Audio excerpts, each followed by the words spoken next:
മൂന്നാം സീറ്റ് വിഷയത്തിൽ നിർണായക നീക്കങ്ങളുമായി മുസ്ലിം ലീഗ്.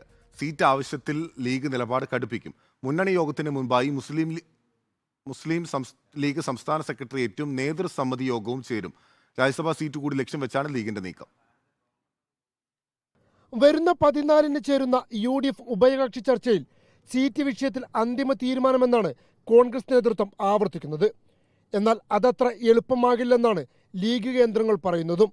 ഇത്തവണ മൂന്നാം സീറ്റ് വിഷയത്തിൽ ഉറച്ചു നിൽക്കാൻ തന്നെയാണ് ലീഗ് നേതൃത്വത്തിന്റെ തീരുമാനം. സീറ്റ് ആവശ്യമായി മുന്നോട്ട് പോയാൽ കോൺഗ്രസ് ഹൈക്കമാൻഡ് അടക്കമുള്ളവരുടെ ഇടപെടലുകളും ലീഗ് പ്രതീക്ഷിക്കുന്നുണ്ട്.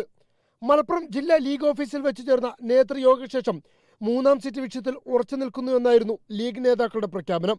എന്നാൽ കോൺഗ്രസ് ലീഗ് നേതാക്കൾ തമ്മിലുള്ള അനുരഞ്ജന ചർച്ചകൾക്കൊടുവിലാണ് വീണ്ടും യോഗം ചേരാൻ ലീഗ് നേതൃത്വം തീരുമാനിച്ചത്. UDF ഉഭയകക്ഷി ചർച്ചകൾ നടക്കുന്ന 14-ന് രാവിലെയാണ് ലീഗ് സംസ്ഥാന സെക്രട്ടേറിയറ്റ് യോഗം ചേരുന്നത്.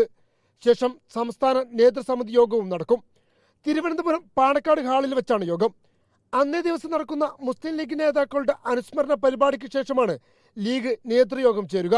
അനുസ്മരണ പരിപാടിയിൽ സംസ്ഥാന കോൺഗ്രസ് നേതാക്കളും പങ്കെടുക്കുന്നുണ്ട്.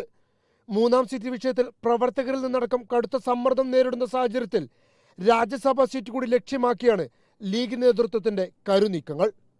Reporter Ashkar Ali Karimba, in Reporter, Malappuram.